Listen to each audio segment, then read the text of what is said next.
In today's video, I'll be sharing my 5 essential tips to help increase the quality of your videos. Now, whether or not you have a camera, these are essential tips that will help level up your production value. But never ever hit the record button if you don't know this that I'm about to share with you. If you want to get high quality videos shooting with your smartphone, or let's say you have a camera and you've tried so hard making these videos, but for some reasons it doesn't really look like what you want to see. If this sounds like you, then you are not alone. But whether you are shooting with an iPhone, an Android device, or a camera, these tips are very essential in leveling up the visual intensity of your videos. I have edited videos for different YouTubers, both small and big channels, and there's something that is consistent with how they make their videos. Now, it is very possible that you see these things, but you may not realize it quickly. I practically shoot most of my videos using a camera, but not having a camera isn't a deal breaker at all. What is most important is having the right skill set, as well as knowing how to harness the quality of the tools you have. And trust me, the type of camera or smartphone you use isn't always the reason why your videos doesn't look so good. It's important to have a good phone, you know, a good camera, but having these tools and all the other great gadgets out there without knowing these tips I'm about to share with you can break your videos. The first thing I'm going to be sharing is the use of composition. Now, what is composition? Composition has to do with how you place a subject within the frame or in a video. Now, this sounds basic, but some shots looks, visually appealing to the eyes than others. I made a video on how I shot a commercial for a book brand, and in that video, you may find some helpful tips as you watch that video. But for this video, I'll be giving you 5 helpful tips I take into consideration when I'm filming. And the interesting part is you can do this with any camera, any camera that you have. So whether you make use of an Android device or a digital camera, you can do this. You don't need to have an expensive camera or lens or an expensive smartphone. These steps are widely applicable anywhere in the world. All you need to do is watch this video and apply these steps while you film. Okay, back to composition. Now, in order to properly understand composition, you need to understand, the rule of thirds. Now, what is the rule of thirds? Now, this is a very essential part of, utilizing composition. So the rule of third is a very common technique that is, known globally. And you may be familiar with these techniques, but not applying it properly. It is scientifically proven that our eyes are naturally drawn to these intersecting points of the frame, not directly at the center, but these 4 corners of your frame. So when you place your subject anywhere close to these corners, it looks very much appealing and very much cinematic to the audience. Now, when you carefully study any of these Hollywood movies or any of these blockbuster film franchise, you will always find these subjects anywhere at these intersecting points in the frame. But the center of the frame is mostly reserved for subject with dominance or authority. A good example would be a talking head video of me teaching. This tells the audience that I'm in charge, and that's practically what dominance means, which is why you find most YouTube videos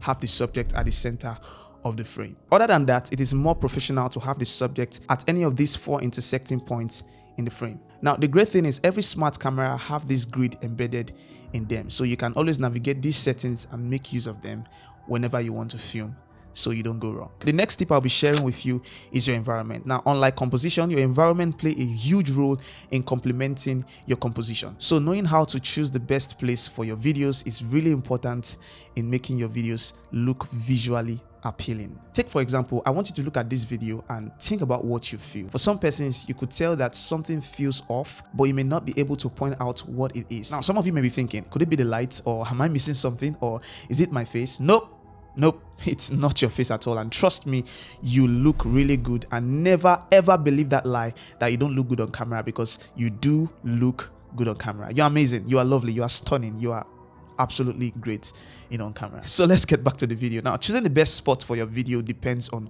what you want to film. Say you want to film a talking head video like I'm filming now. It is best to film in a clear and clean space to avoid anything that would distract your audience. And you can also take a step further by adding what is known as props. Now, what are props? These are elements that help set the mood of your video or your story. They bring about realism into your video and pull the viewers into the world you are creating. You might notice some YouTube videos and see how little object like this, make a scene more powerful. But the downside is that you don't want to have too much props on your videos so it doesn't get messy and distracting. Adding props to your videos can make your videos really stand out if applied correctly, and it can also break your videos if applied wrongly. The next tip I'll be talking about is the use of leading lines. Now, these are natural lines that can help pull the viewer's attention, to the subject. These lines can be found, naturally in our environment, and you find these techniques in Hollywood film. A good example would be USA's Mr. Robot. This technique helps the audience know where the character is coming from or going to within a frame. In a situation where the character seems lost in a video, these leading lines are,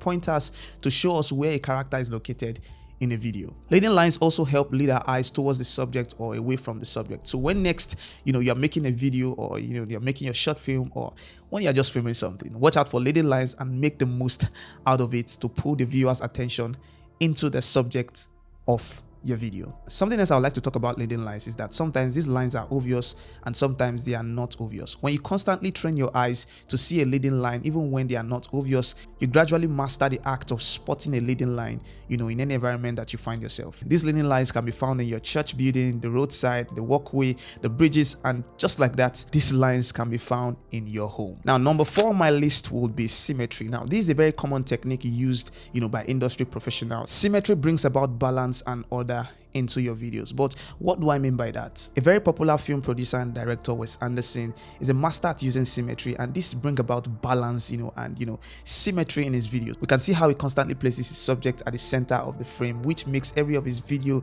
in order, and this technique isn't difficult to apply. Simply place your subject on a line of symmetry in any given environment, and by doing this, you make your subject symmetrical, to the environment and to the frame as well. So take your time and look at your environment properly so you can frame your shots, to get the most creative and visually appealing shots when next you're making your video. The 5th tip I'll be talking about in this video is lighting. Now, lighting can either make or break your videos, depending on how you make use of it. Now, while there's a handful of lighting techniques in the film industry, the most common and easiest lighting technique is the 3-point lighting setup, which consists of the key light, the rim light or hair light, and the fill light.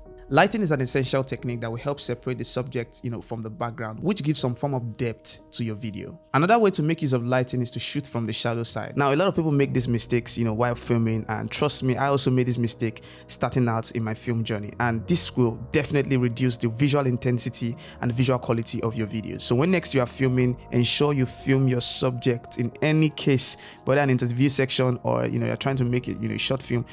Always shoot your subject from the shadow side. You will never go wrong when you do that. If you've stayed up to this point in this video, I have a bonus professional tip for you, which will be, guess, contrasts. The act of making the video look good depends on a number of factors, and some of these factors are subtle. Contrast is one simple technique that can level up your videos if you properly use it. There's the contrast of light, there's the contrast of color, but I'll be using light as a case study for this bonus tip. Say for example, you have a setup with a brightly lit background, like you are seeing now. You can create this contrast simply by making your subject dressed or put on a contrasting color to the background. So for my case, I'm wearing a black shirt with a brightly lit background. So whenever you're making a film, always put this subtle, like I said, these techniques can be really, really subtle, and some of these things can help increase the visual intensity of your videos. So whenever I have a brightly lit background, I simply put on a darker cloth to pull the viewer's attention to me and to give the video some form of contrast. Your goal on every video, apart from the story, is by using these techniques above to draw your attention or to draw the viewer's attention to the subject and not anything else present in the frame. So that will be all for this video, guys. If you found value from this video, please do well to smash the like button, and also drop your comments if you have any questions. I'll be right there chatting with you guys, and please do not forget to subscribe for more valuable content like this. But before anything else, keep learning, keep creating, and keep inspiring. Thank you so much for watching, and I can't wait to see you guys in the very next video.